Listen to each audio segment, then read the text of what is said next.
I'm gonna bring in the brother that I'm bringing that is gonna speak to us tonight, Brother Timothy Ford. My man Timothy Ford is 20 years as an activist and a pastor. That's my, doing my thing. He was there in the slave theater when things was going down, and he's got some of his knowledge from the slave theater, just like I have. And I'm going to bring this brother on to talk and speak about his experience in the slave theater and to see what he feels about what's going on right now. Are we getting ready to lose the slave theater finally to the hands of the people that have been trying to take it to us for a long time because of some silly Negroes and a dumbass party? So it is what it is. I speak what I got to speak, and I got to keep it real. What up, Tim? What's the deal, brother? Hey, Black man. How's your brother today? Black Power. Black Power. Hotep. Hotep, brother. What's thank going you for having me brother? on today. No problem, brother. Anytime, man. Any brother that brings forth the real, you always is welcome on my show. You know what I'm saying? So that's it. It's just how it goes here in the zone, man. And I figured I wanted to talk about this topic as well as a couple of other topics, that's going on. And I definitely needed you for that, for the effect of you experienced the slave theater and some of the real stories of what really happened. And I wanted to get the people out there to understand that the reason why we need this historical landmark to stay in our community and not be turned into like a Bobby's Discount or damn Dwayne Reed or whatever. It might just turn into a parking lot. Who knows what it's going to be? Brother, you said it. It's a landmark. It's something that we need in our community because it has such historical value. Great scholars spoke there, from Dr. Clark to Dr. Ben to Scobie on down the line. Brother, we had brothers come through there that was phenomenal. Who passed, what to see the ancestors now, but we have to understand that the slave theater has such significance in our community, and if we don't save it, we lose the whole big piece of our culture. You know what I mean? Yes, sir. And it has a really big impact on me because, I'll be honest, hell, I dropped out in high school in 11th grade and got my GED because I felt like I didn't learn nothing in school, you know what I mean? But the first day I walked into the slave theater, man, it was just like, wow. And the first scholar I ever saw was Dr. Clark. And brother was speaking, he was teaching. Brother, let me tell you something. I learned more at going to the slave theater than I did 11 years in school. You see what I'm saying? Wow. So it has significant impact on me to see it go down. I was there when United African Movement was doing its thing, and it was the biggest thing in New York at that time. And from there, Reverend Sharpton left African Peace, the joint, to build the National Action Network. So it has a strong, significant historical value, like I said earlier. And we gotta respect that in our community. Those places that really make some impact on people. Brother, let me tell you, you got understand that. Well, the people need to understand really is when you have such a thing like that. Look at white folks; they can have a poll and say it's historical value to them, and they'll savior that poll. We need to do the same thing for this building.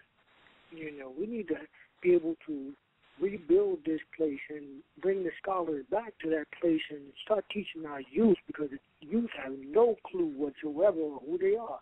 You said that earlier, and it's true. They have no clue who they are, and they need to have some type of place to go to learn the truth about themselves. I became a man because of that place. You know what I'm saying? It taught me who an African truly was. Not what the white man said we were or were not, but who we really are.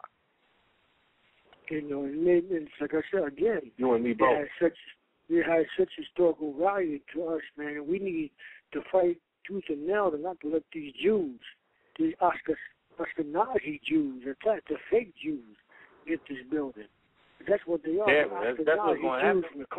they're Ashkenazi Jews from the Caucasus Mountains. They're not real Jews. The African is the real Jew. You know what I'm saying? We learned that at the slave theater. You know, the truth about who they are and who we are as the first and the last. You know what I'm saying? So we got to continue to fight and continue to teach and continue to reach. You know what I'm saying? And that's what we need to do with that building. Yes, sir. Yes, sir.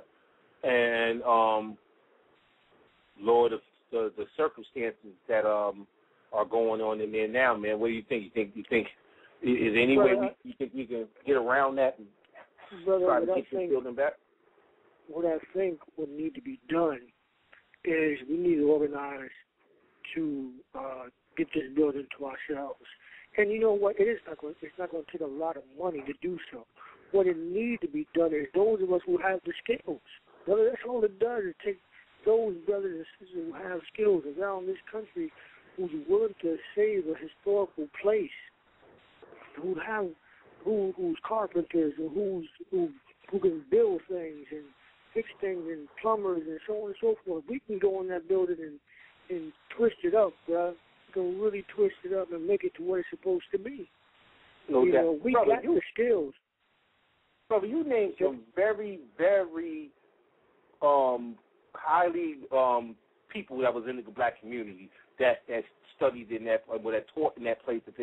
Why ain't these people stepping up to try to save this building? Because for them, you know, that's a good question. You know what I'm saying? That's a very good question. But you know what I realize? Everybody has their own issues to deal with, but that doesn't give an excuse not to say what belongs to us. You know, and a lot of the scholars that did speak there are now elders, brother, and I don't blame them for not coming forth. Now, I'm not talking about the elders, because the elders have done their work, but there was a lot of brothers that learned a lot of it, I've learned there. You know, Al Sharpton and them are still doing their thing. Austin Maddox is still out there making the UAM is still trying to do their little things like that. Like, I know Austin Maddox is a lawyer who lost his license, but he still knows law. Why isn't he trying to step up and help? Like, to find out what legislation we can do. Brother, to be honest, man, it's selfishness, honestly. A lot of this stuff is selfish. That's what I wanted to hear. We got to realize the truth sometimes. It's selfishness. Why are we not trying to make changes and add to our community? Because it's selfishness. We're not really trying to help each other half the time. We're just trying to impress everybody. Say, well, look, this is what I did. Hey, this is how big I am. You know, and that's not good enough. You know, we got to get away from the I. We need to get away from the I movement and get to the us movement. You see what I'm saying? Right. And it's become such an I movement that we tend to forget where we are and what we got to do. If you want to change our youth from killing each other on the street, show by example. You know what I'm saying? Show by example. We're the activist community. You know, the activist community need to stand up and show by example. If you really want to stop the violence in the street, damn it, get in the street. You know what I'm saying? Get in the street. Talk to these youth. Don't just get in the street when a cop kills one of our people. Get in the street and do street patrols. You know what I'm saying? Get in the street and step to these cats that's using these guns. You know, that's what we need to do. And that's what the slave theater was teaching us to do. Be men and be strong women. That's the whole purpose of the slave theater. You can't sling no rocks on my block, and I'm just one person. You can't sling. There ain't no hustlers around where I live at. I ain't got to go through all of that. But let me tell you what happened one time, man. You know Curtis Sleazeball. That's the Guardian Angels, Curtis Sleazeball. Yeah, I remember he was running that. He was going to get his ass whooped up there at the slave theater, too. There you go. One day he decided to come to the slave theater with his sleazy Guardian Angels and talking about he's going to come in. We said there's no white folk allowed in the slave theater. He's going to come to the door, so he's going to come in anyway. Brothers did what brothers had to do. You dig? We stepped to the door and said, you want to come in? Come through us. You feel what I'm saying? And Sleazeball didn't make it in. You know. But the point is, where are those brothers? Again, the same question you just asked. Where are those brothers? We need those brothers to stand up and rebuild the slave theater. Start reaching these young brothers and give them the same dues that they gave me as a young brother. You know, I was 18, 19, 20 going through slave theater, you know, learning about my history and learning about myself. You know what I'm saying? There's no opportunities for these brothers out here like that no more. That's the whole point, man. And if they had opportunities, we got to show by example. You know what I'm saying? A lot of young brothers stepped into the slave theater because they seen us going to the slave theater. You know, they seen brothers, sisters, strong black folk just going to the slave theater every Wednesday night, learning and understanding the truth about themselves. And brothers used to come and they used to catch that knowledge and, you know, go back and become 5%ers and Nation Islam and anything else. You know, I remember one time at the slave theater when they was putting all them lies on Tawana Brawley, and if it wasn't for the slave theater, I'd have been caught up with the hype of the media too. If I wouldn't have went to the slave theater and actually learned what was really going on, they still lying on that sister. They still got that lie perpetrated on that sister. Anything that went down, or do you get on the radio? All roads led to the slave theater. If you want to know the truth. If police killed one of our youth, all roads led to the slave theater.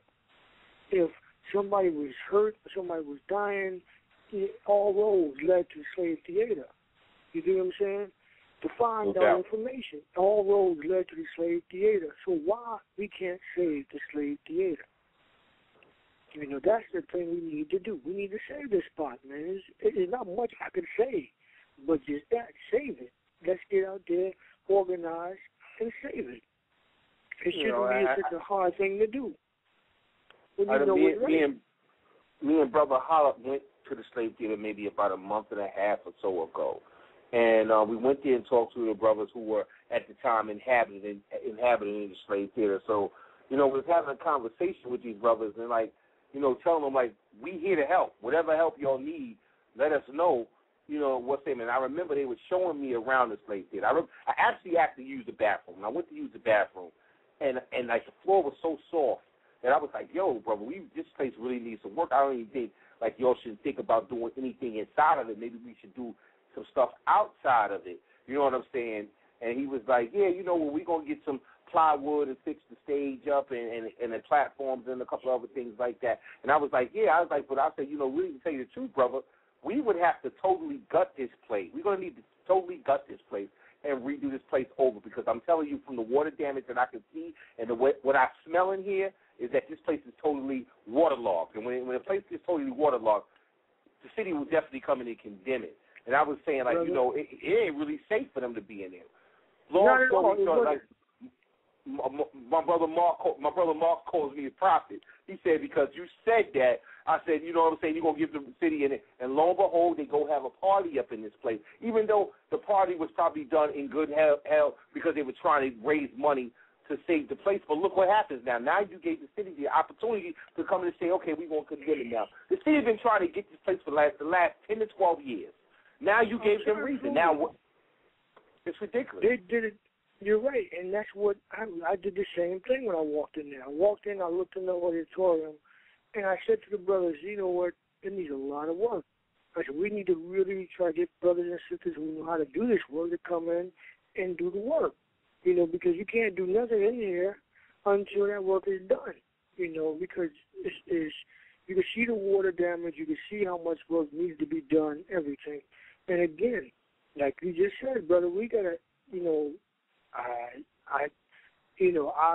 I'm not in support of them doing such a party in there, you know, and I said to you, and I also said to those brothers, I said, now you gave these white folk an opportunity to come in and shut it down. There's no ifs, ands, or buts about it. There's no ifs, ands, or buts about it. That's all they were waiting for. And sorry to say, but that's what it is. That's what happened. As soon as they gave them that opportunity, they came knocking, and they shut him down and evicted everybody. Now the white man can come in and take the damn building. And no, they're not going to make it a parking lot. They're going to sit there and take the building and make it into condominiums. You know, they're going to do something with it. Well, are they even make it to the condominiums, or they're going to do some type, because, they're doing that whole area being that they're building that new stadium right there in Atlantic Avenue. So they're going to flush everybody from their way from over there. Because as you notice, a lot of them stores on 4th Street are closing down because they can't afford it now. You know what I'm saying? Right, because now white folks are moving in town, taking over Bed-Stuy. Jews are buying up everything. Gentrification. Jews are buying up everything. That's everything. Everything. And it's a shame, man, if we lose this building. I mean, I still got faith, and I still got drive. I'm gonna still do what I got to do to try to get control of this property, or at whatever cost it is, and make it happen, and get it done. But in the interim of it, man, we got to start as a people being smart and respecting things for what they really are, because it's obvious some brothers do not respect. They did not respect what the slave theater stood for. They respected, but they only was thinking about their own selfish needs, and that's what selfishness gets you.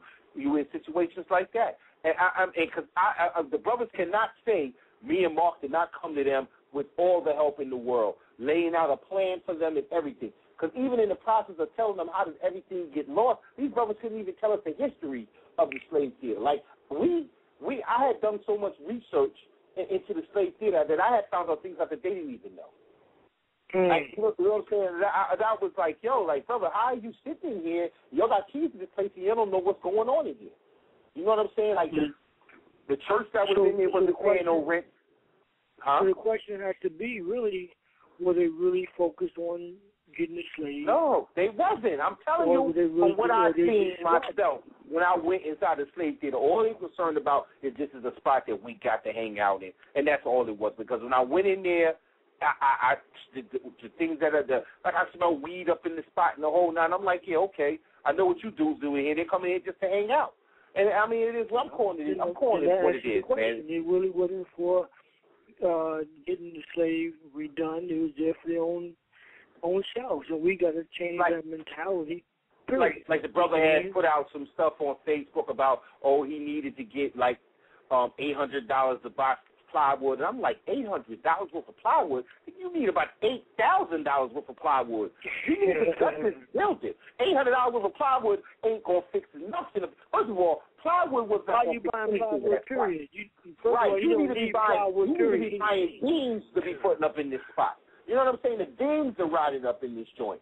Like, and it's just crazy, man. Like, I was just like, these brothers don't realize the work that needs to be done in this place. They didn't care about the work that needs to be done, brother. That's what it's really about. If you really don't give a damn about certain things, it's going to be where it's going to be. And that's what the whole deal is. They don't have, like you just said, they didn't understand the history, the significance of the slave theater. It wasn't just about the building. It was about what happened inside the building and the people who crossed that threshold, brother. That's what it was really about. You know what I'm saying? And when you understand, the historical value of that building, that's what's really important. We got to go back, like I just said before.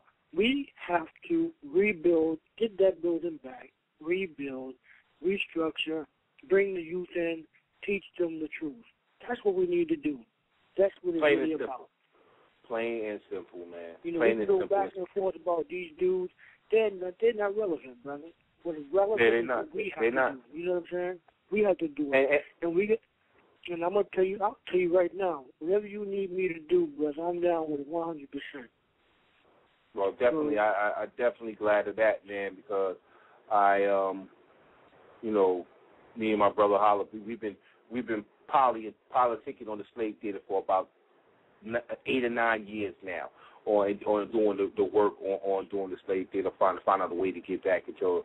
Actually, that theater, the theater on Pickett Avenue, and the other theater that the brother the judge owned, we figured out all of those need to be put together and put back for some educational thing for our youth. Because he has one on Ocean Avenue also, and it's also a significant building. We got to we have to really find a way to sit down with his son and let him understand the historical value of this place. And if that works, then we have to do what we have to do to rebuild the building. And the issue with his son is that the son just want to sell the building, man. He just want to get rid of it. He want to get rid of it. He want to pay off a little bit of debt that it is and the whole nine, because he ain't looking at it the way we looking at it, and that's where our issue is going to come from. And that's my point. So I'm going to say on this show right now, I'm asking anyone who have the skills to do construction and so on to reach out to us, man, so we can help and do this. And if you don't have skills of that nature, if you can come up with $1 a person, man, I don't give a damn. If we can get 1 million people to donate $1, we can get that whole building back, man, and do what we got to do. You dig what I'm saying? So we need to start reaching out to all these jokers that were scholars teaching me, all these jokers that were taught there, and we all need to get on our grind. We need to use, you can use my radio station, WBLS, 98.7, all of these stations that have these black programs on. We need to all start getting together and putting the word out and coming together. We need to reach out to them, to the government, all of these jokers. We pay taxes. Yo, give us some grants back. Give us something, because this is something we want for our community, for our kids. Our kids. That's right. But see, you know what? The Slave Center can create so many summer jobs for the youth that it's ridiculous. So many jobs for people, period. You know what I'm saying, that they can create for the people of Brooklyn in that area and stuff like that. But, you know, nobody's going to look at it that way.